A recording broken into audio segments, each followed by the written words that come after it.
On a tous un petit secret. Parfois rien de bien méchant, parfois choquant ou monstrueux. Oui, vous savez de quoi je parle, ce petit quelque chose qu'on ne partagera avec personne par peur de jugement, par honte ou parce que c'est illégal. Eh ben, à défaut de partager vos secrets, écoutons les confessions d'anonymes sur le net. Attention, ça risque de secouer. Je mets mon fils de 7 ans, profondément handicapé, dans un établissement spécialisé pour que je puisse l'oublier. Je ne peux le dire à personne, pas même à mon thérapeute. Jugez-moi si vous voulez, peut-être même que je le mérite, mais sincèrement, que feriez-vous dans ma situation ? Non, pas ce que vous pensez que les gens devraient faire. Qu'est-ce que vous feriez vraiment ? Je suis la mère célibataire de 2 garçons, 12 et 7 ans. Mon mari est décédé il y a 3 ans dans un accident de travail. Je pense que c'était un suicide. L'erreur professionnelle qui lui a coûté la vie est bien trop bête, et il s'était bizarrement assuré que ses collègues ne soient pas dans la même pièce que lui. Je crois fermement qu'il s'est tué à cause de notre fils cadet, et personne ne me fera changer d'avis. On nous a dit quand j'étais enceinte qu'il aurait le syndrome de Down. On s'est dit qu'on pouvait supporter cela malgré la gravité de la maladie. Il s'est avéré qu'il avait en réalité une délétion chromosomique. Sa maladie est assez rare, je ne vais donc pas préciser laquelle, mais sachez simplement qu'il ne fera rien de sa vie. Il ne semble pas avoir de conscience et n'en a jamais eu. Ses yeux sont comme figés. Il ne répond pas au bruit, au toucher ou à la douleur. Il est insouciant du monde qui l'entoure. Il n'est capable de rien. Il est nourri par sonde et mis sous oxygène. Il porte des couches et ceci jusqu'à la fin de sa vie. Il n'émet aucun son, n'essaie pas de communiquer. Il n'a même jamais vraiment pleuré quand il était bébé. Il n'a jamais essayé d'interagir avec qui que ce soit. Le problème, ce n'est pas qu'il soit spécial ou imparfait, c'est que cette chose prend 200% de mon temps et ne fait rien. Ce n'est pas un enfant spécial. Ce n'est pas un enfant tout court. Je ne l'aime pas. Il n'a pas de personnalité, il n'y a rien à aimer. Et pourtant je suis responsable de lui. En plus de ses retards extrêmes, il est aussi médicalement fragile. Crise respiratoire, fécalome, problème avec son tube G, infection, escarre. Mon fils aîné a souffert parce que son frère, qui n'existe pas, a tout aspiré autour de lui. Ses soins médicaux ont été mis de côté car la situation de son frère est bien plus critique. Nous avons une infirmière à domicile, mais seulement 20 heures par semaine et nous n'avons pas le droit à plus. J'avais commencé des études de droit, j'ai abandonné mes rêves et mes projets pour m'occuper de mes enfants. Mon fils aîné n'a pas beaucoup d'amis et peu de temps pour lui car il doit s'occuper de son frère. La goutte d'eau qui a fait déborder le vase, c'est quand j'ai entendu du bruit et que je suis allée dans la chambre de mon plus jeune fils pour vérifier, pensant qu'il avait encore oublié comment respirer. C'est là que je suis tombée sur mon fils aîné, qui le frappait et criait que c'était sa faute s'il n'avait pas de mère, s'il n'avait pas de père, s'il ne pouvait pas avoir de vie, de temps pour ses amis, de temps pour faire du sport, qu'il ne l'avait jamais voulu et qu'il espérait qu'il soit mort. Au lieu d'être horrifiée, j'ai simplement observé. Le petit ne réagissait pas. Aucun signe de douleur, de peur ou de contrariété, aucune réaction du tout. Il respire mais il n'est pas vivant. Il ne sait pas qui je suis, il ne sait pas qui est son frère, il n'a aucune compréhension de soi, aucune expérience de vie, aucune conscience de son environnement. Il n'a pas besoin de vivre avec nous. Il ne sait pas ou ne se soucie pas d'où il est. Il est génétiquement mon fils, mais il n'est pas de la famille. Mon chat, qui a déjà été maltraité, qui a des lésions cérébrales et qui ne peut pas marcher droit, a plus de personnalité et est beaucoup plus aimable que cet enfant. En fait, je n'aurais pas dit non à un bébé trisomique. Même un bébé avec de graves déficiences, les enfants sont des cadeaux. Mais pas lui. Il est une erreur génétique que j'aurais probablement dû avorter. Je l'aurais fait si j'avais su qu'il serait comme ça. Et le revers de la médaille, c'est que s'il a une conscience, il ne peut qu'être malheureux. Il n'y a rien que je puisse faire. S'il a des préférences, personne ne le saura jamais. S'il souffre, il ne peut le dire à personne. S'il veut quelque chose, il ne peut pas communiquer. Il a suivi toutes les thérapies imaginables, mais rien n'a changé.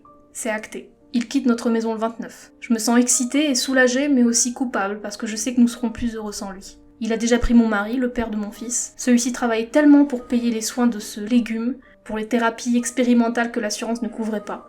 Parce que cette thérapie devait être incroyable. Il était fatigué, vaincu et déçu. Il a également cherché à se faire suivre, je le sais, mais je pense qu'il n'a jamais eu la force de dire « je ne veux pas de cet enfant ». Il a gâché l'enfance de mon fils aîné. J'étais tellement absorbée par le plus jeune que je n'ai jamais réalisé à quel point mon plus grand était délaissé. Il a perdu son père. Je n'ai pas seulement perdu mon mari, il est maintenant ma priorité. Au moins ceux qui s'occuperont de cet enfant recevront un salaire. Au moins ils pourront s'en éloigner après leur journée de travail. Je veux juste ne plus jamais penser à lui, et je ne suis pas désolée.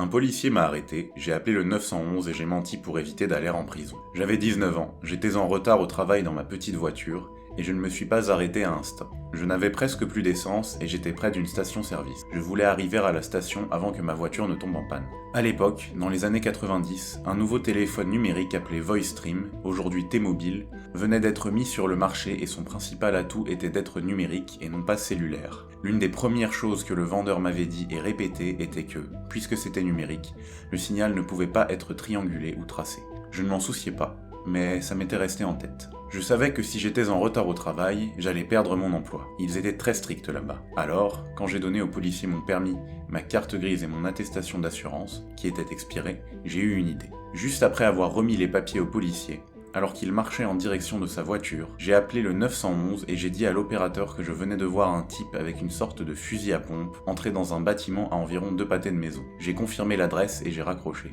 Environ 30 secondes plus tard, le policier s'est précipité vers ma voiture, m'a remis toutes mes affaires et m'a dit en vitesse « Arrêtez-vous la prochaine fois !» Puis il est reparti. J'ai poussé ma voiture jusqu'à la station-service que j'avais presque atteinte et autant dire que j'étais satisfait de mon ingéniosité. J'étais un idiot, je l'avoue. Mes petits cousins ont cassé l'écran de mon iPhone. Ils ont fait payer 329$ à ma tante alors que j'ai Apple Care et que ça ne m'a coûté que 29$. Mes petits cousins sont mal élevés et détestables. Mais ma tante les laisse faire comme si c'était des princes à ne surtout pas contrarier. À savoir que ce ne sont pas des mioches en bas âge, ils ont 15 ans. L'autre jour, ils se chamaillaient et ont fait tomber mon téléphone du comptoir, brisant l'écran. Le magasin Apple le plus proche est à environ 2 heures de route et autant vous dire que je n'étais pas ravie de faire le trajet sans parler du prix de l'essence. Au lieu d'expliquer à ma tante, qui est du genre à ne se soucier que de sa personne, je lui ai dit que la réparation coûtait 329$, ce qui serait vrai si je n'avais pas Apple Care. Elle m'a fait un chèque de 329$, je n'ai eu à payer que 29 et j'ai empoché les 300 restants. Disons que c'est pour me dédommager de la plaie que sont ces gosses. Plus jeune, j'ai brutalisé mon frère handicapé. Je sais que je vais recevoir beaucoup de haine, et oui, je le mérite. Je ne cherche pas de validation ou de pardon. Je sais que je suis...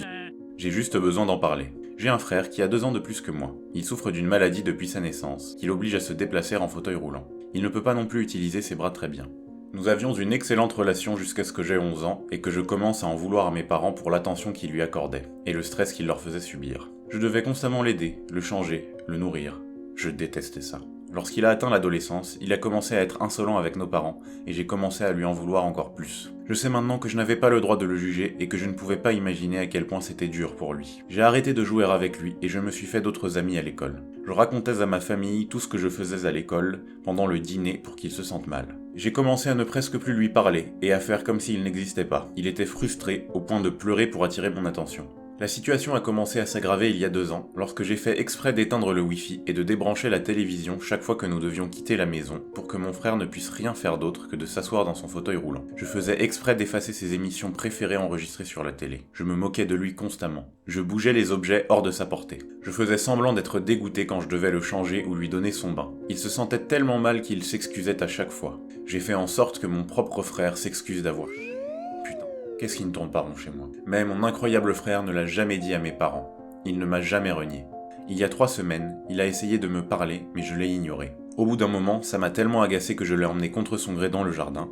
Je l'ai mis sous le parasol et je suis rentré. C'est en allant me coucher que j'ai réalisé que je l'avais laissé dehors pendant 3 heures. Quand j'ai voulu le ramener à l'intérieur, il était en larmes et ne pouvait pas me regarder dans les yeux. Il avait honte. Je me suis toujours senti coupable de la façon dont je traitais mon frère pendant toutes ces années. Mais ma colère envers lui l'emportait toujours. Pourtant, voir ce regard sur son visage m'a retourné. J'ai arrêté toutes mes conneries après ça. Je ne pouvais même pas le regarder en face tellement j'avais honte. Dimanche dernier, mon frère m'a dit qu'il était heureux que je sois son frère et son ami. Je n'ai même pas pu répondre. Je suis allé dans ma chambre et j'ai pleuré. Je pleure encore en écrivant tout ça. Je suis un déchet. J'ai 17 ans et il en a 19. Je sais qu'il n'y a rien que je puisse faire pour rattraper les 6 dernières années. Mon frère va bientôt rentrer avec ma mère d'un rendez-vous chez un spécialiste. Je vais m'excuser auprès de lui et le supplier de me pardonner. Je veux être un bon frère pour lui. Je suis un gars en bonne santé, sans problème, qui a choisi d'humilier son seul frère pour quelque chose qui n'était même pas de sa faute. J'ai tellement honte de moi. J'ai couché avec l'ex-petite amie de ma fille, il m'a mise enceinte et j'ai avorté. Ils se sont remis ensemble et se sont mariés. C'était en 97. J'avais 38 ans, ma fille en avait 18 et elle sortait avec Harry, qui avait 24 ans. J'étais alcoolique et je prenais d'autres substances, surtout de la coke.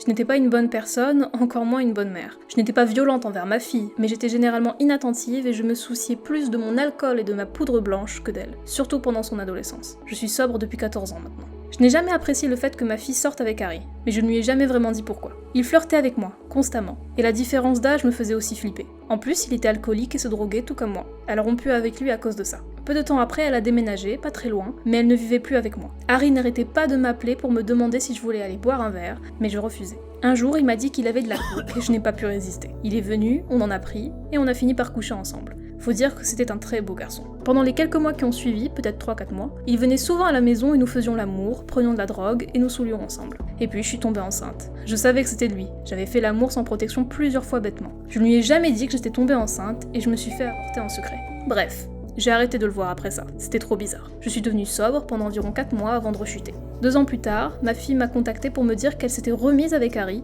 et qu'il était complètement sobre. Honnêtement, j'étais mortifiée. Il allait lui dire que nous avions couché ensemble et elle allait me détester à vie. Ils sont venus un jour me passer le bonjour, et quand ma fille est partie devant, Harry m'a dit discrètement qu'il n'allait rien lui raconter. Ça fait maintenant 16 ans qu'ils sont mariés, ils ont un enfant ensemble, Harry a eu un cancer, puis l'a vaincu, j'ai arrêté de boire, c'est à peu près tout. Je ne les vois pas très souvent, ils vivent au Texas et je suis sur la côte Est, mais à chaque fois que je les vois, il y a toujours cette tension entre Harry et moi. Pas une tension sexuelle, mais plutôt un « bordel, pourquoi on a fait ça? Qu'est-ce qui nous est passé par la tête ?» Je pense souvent à ça, surtout quand je vois mon petit-fils. Je me dis parfois qu'il aurait pu être mon fils si les choses s'étaient passées différemment.